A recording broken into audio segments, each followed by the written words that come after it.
Primero, la primera intervención que tenemos es la de la profesora Christina Salmivalli, que va a hacer su intervención en inglés, pero el PowerPoint que vais a poder ver en pantalla ha sido traducido al castellano para facilitar su comprensión. Quiero agradecer muy especialmente a Cristina que haya accedido a participar en nuestra jornada.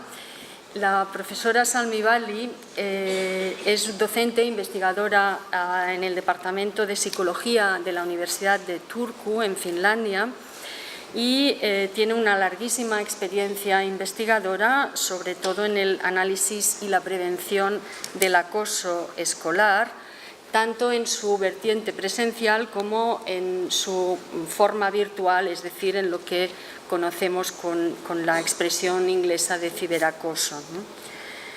La doctora Salmivalli cuenta con muchísimas publicaciones en revistas y medios de publicación de reconocido prestigio, algunas de ellas muy ampliamente citadas, y es una gran autoridad internacionalmente reconocida sobre las relaciones entre iguales en la infancia y adolescencia y su contribución al bienestar, que es su principal línea de investigación.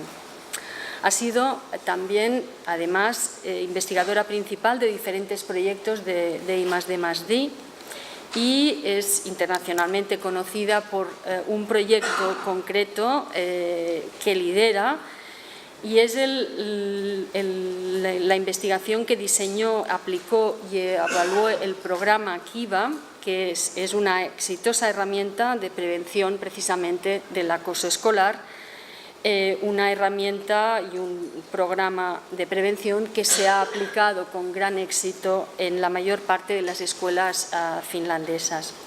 Y sin más, voy a darle la palabra a Cristina para que pase a exponernos su ponencia. Thank you, Cristina. Thank you. Good evening. Buenas tardes a todos. Unfortunately, that's almost all Spanish that I can say. So,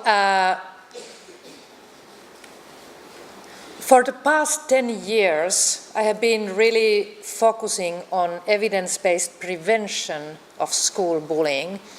But today I'm not talking so much about prevention or intervention.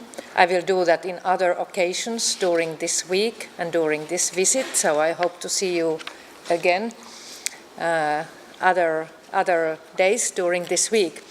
Today I will share with you some data that we have collected in the context of the Kiva project about bullying among peers of same sex and of opposite sex.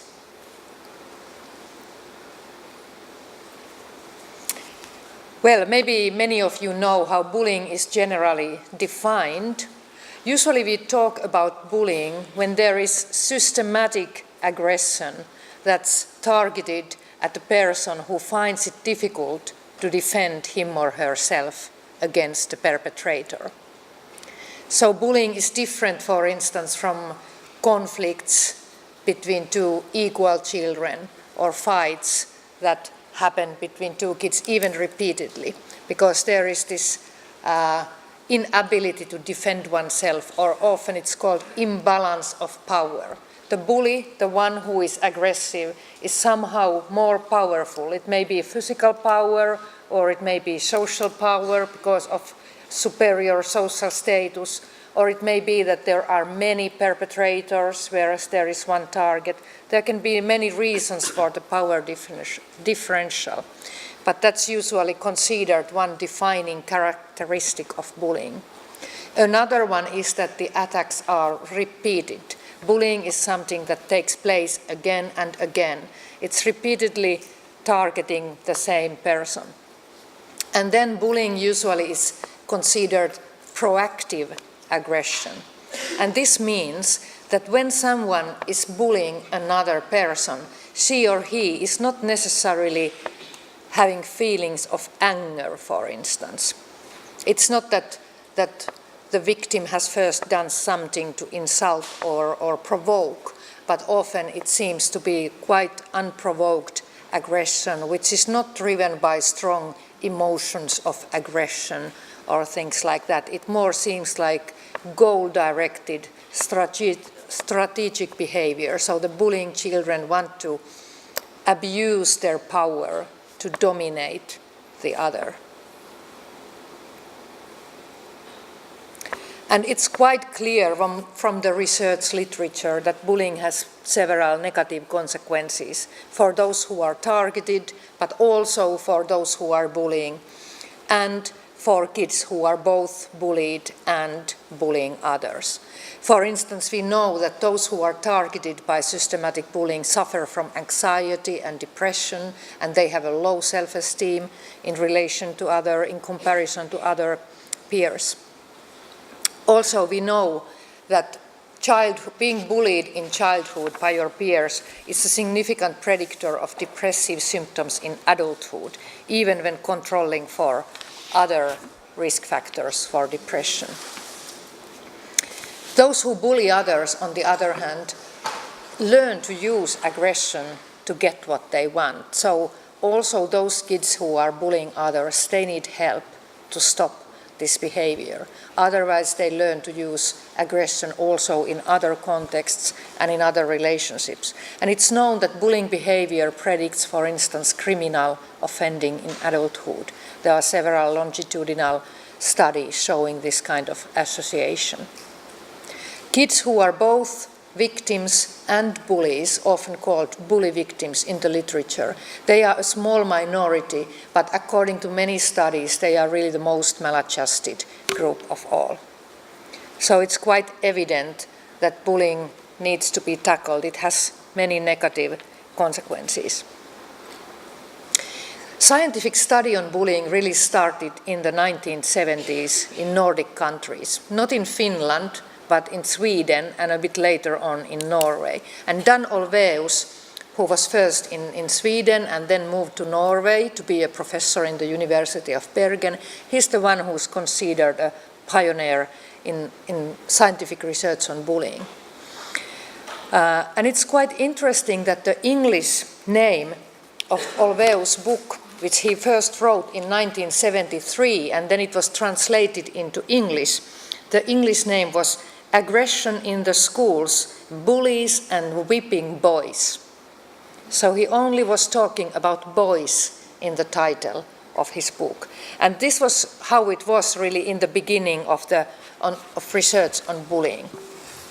There was really a clear focus on boys. For instance, Dan Olweus' first studies were done among boys in Stockholm. And Olweus said actually in the same 1978 book that aggression variables, well, you can see it in Spanish here in the slide, aggression variables and the problems to be taken up here can be validly studied for the age groups concerned when only the boys of a class take part in the investigation. So really there was an idea that there is no bullying among girls, or that it's so rare phenomenon that we can't really study it in a reliable way. A little bit later, then in the 1980s and 1990s, there started kind of another phase, and researchers realized that girls do it too, and girls can actually be quite mean and aggressive. And then focus was really on girls, what we called ways of aggression that are called indirect aggression or relational aggression. And these really refer to forms of aggression that are like spreading mean gossips of someone, or socially excluding someone from the group, or spreading, manipulating the other group members so that they will start thinking and feeling negatively about the one who is targeted. So this was really the second phase, so to say.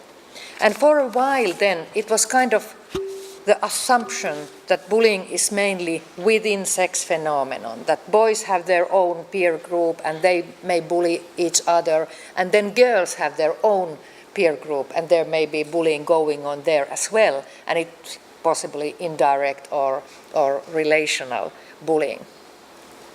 And it was also realized at that phase that bullying seems to be a more prevalent problem among boys than among girls, and also, that it takes different forms.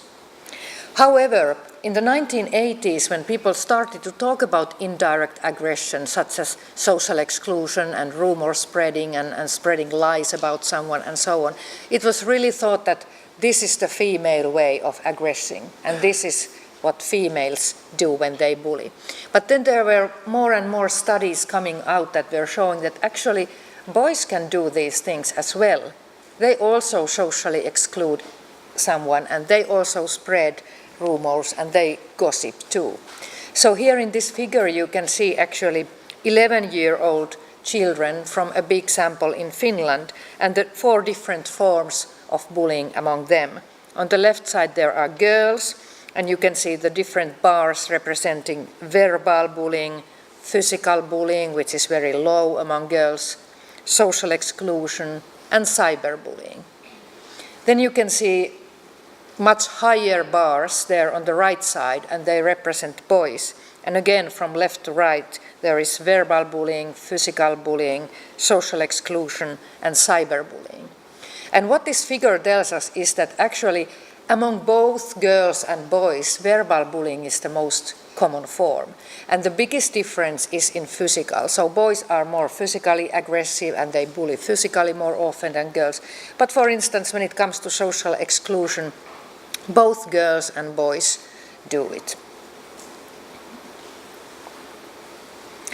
Okay, then after this second phase, when girls' peer groups and boys' peer groups in middle childhood were considered really separate from each other, started what we could call a third phase. And that was when researchers starting to be interested in who bullies whom. So really looking at not only a group of kids who are victims, another group who are bullies and their characteristics, but really the interest started to be on the bully-victim dyad. And why do these 2 kids form a bully-victim dyad, and what are the characteristics of these dyads? So when this bully-victim dyad started to be more and more interesting for researchers, also there was more attention to bullying happening between same-sex peers versus peers of other sexes. And this is one example how dyadic information of bullying can be collected. In the context of evaluating our Kiva anti-bullying program, we collected a lot of dyadic data, not because we were specifically interested in this girl-boy dyads, but it was kind of side product of our study. But we were interested in dyads for many different reasons. So we were asking each student who was telling that he or she is bullied by peers at least 2 or 3 times a month or more often, which is quite a common criterion to use for targets of bullying. And then we had the students see on a computer screen a list of the names of all classmates, and they were asked to tick the names of those who are doing the bullying. Okay, and this way we were able to identify bully-victim dyads from the victim's perspective. Bullying by same and other sex had been already studied before by some, but not very many researchers. And usually when we think about motives or reasons for bullying, we think that our typical explanation among researchers is that someone wants to be dominant and someone wants to have status and power, and bullying is one way to achieve these things in the peer group. And that's one reason why someone is bullying, because it looks cool, powerful, dominant, and so on. But then for other sex bullying, there have been alternative motives suggested. And some people have thought that maybe this is kind of a safe way to cross the sex boundary, which is kind of normative in middle childhood. You know, boys are supposed to hate girls and girls are supposed to hate boys, and the 2 sexes don't really come together to play. They are living a little bit in separate worlds.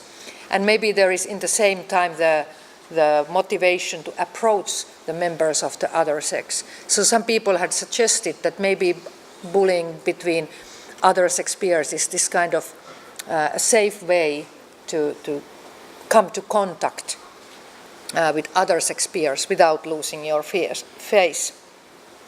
And also some people were suggesting that maybe it's a premature way or an unsuccessful way to express heterosexual interest somehow. Okay, in our data, we were looking at how common is same-sex bullying or other sex bullying. This is data from boys from grade 3 to grade 8, which means that they are about 8 to 14 years old. And you can see the different grades there, and you can see on the left side always the bar represents same-sex bullying, the middle bar other sex bullying, and the bar on the right side both same and other sex bullying. So this means that in grade 3, for instance, the 3 bars on the left, boys who are bullied are mainly bullied by other boys. Okay.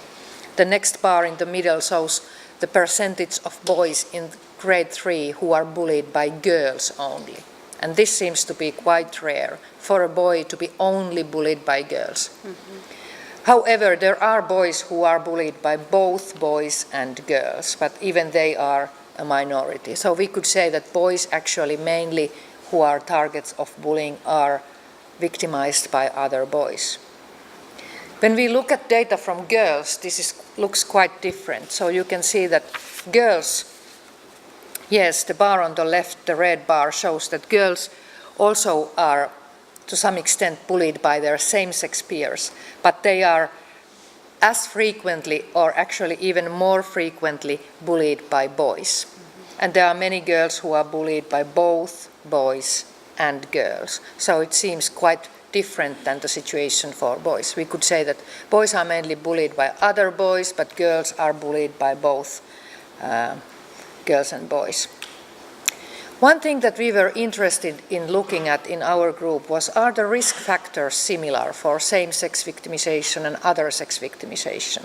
Because we know that typically, we know some individual risk factors that increase the child's possibility of ending up as bullied by peers. And we wondered whether these risk factors are similar in the case of same-sex versus other sex bullying. Because that could tell something about the motivations of the bullies if the risk factors look very similar for other sex bullying. So we were looking at several factors that have been found to be significant in previous studies for same-sex bullying. Low self-esteem, it's known from previous studies that it's a risk to be bullied overall.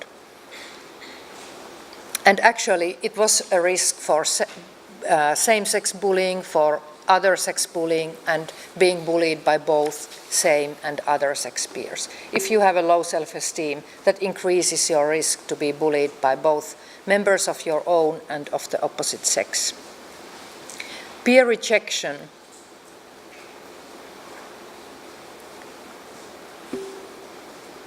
was predictive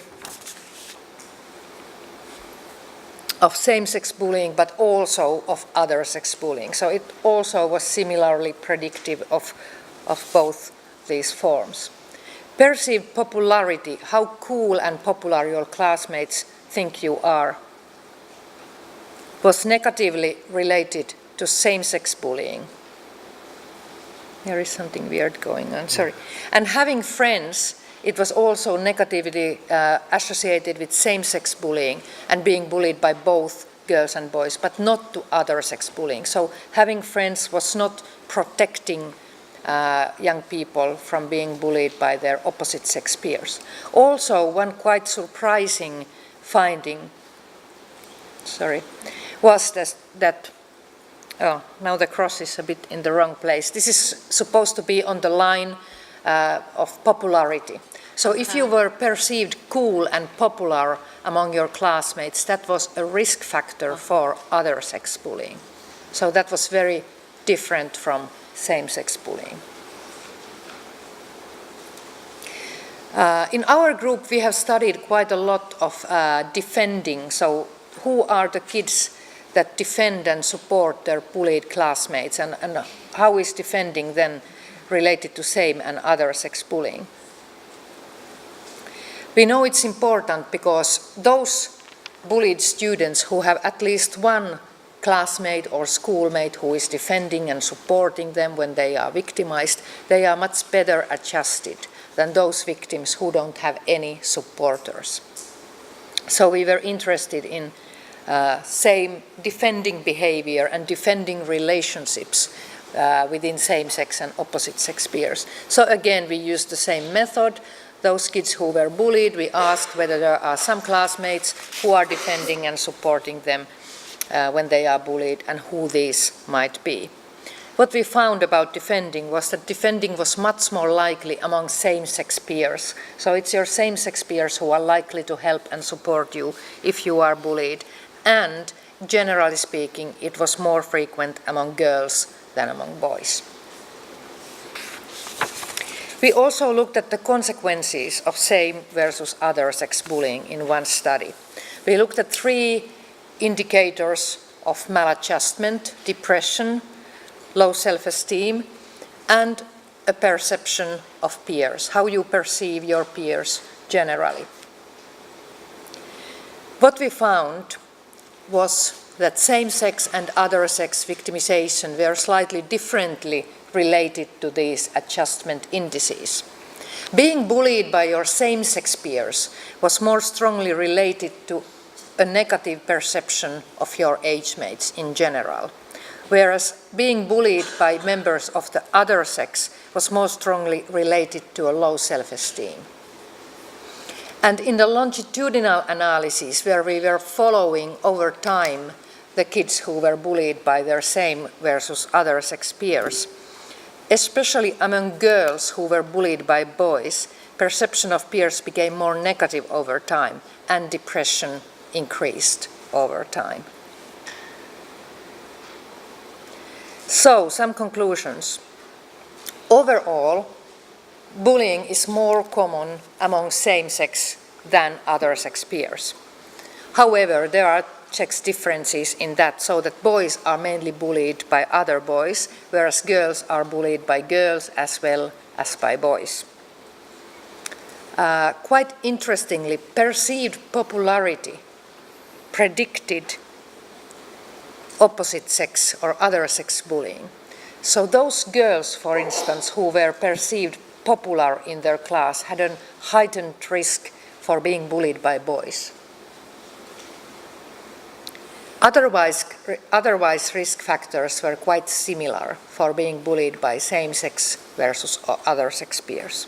However, friendships that are protective against same-sex bullying were not protecting against being bullied by other sex.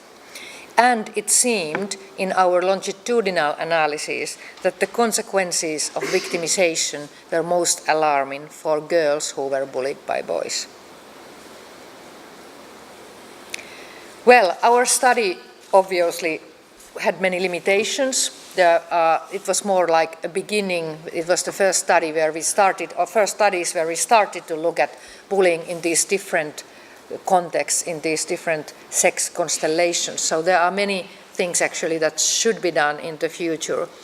Like there is still no clear picture of what are the motivations for same versus other sex bullying.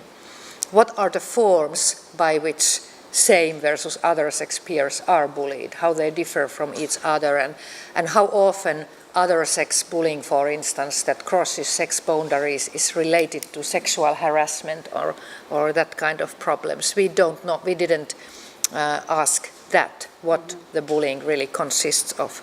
And also, I think it would be interesting to know about the role of culture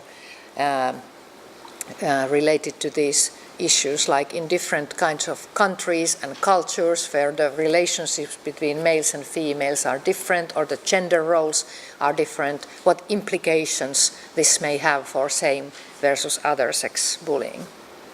And as we can see, the children and young people themselves have very different views about whether bullying or kind behaviors are something by which you show that you like someone.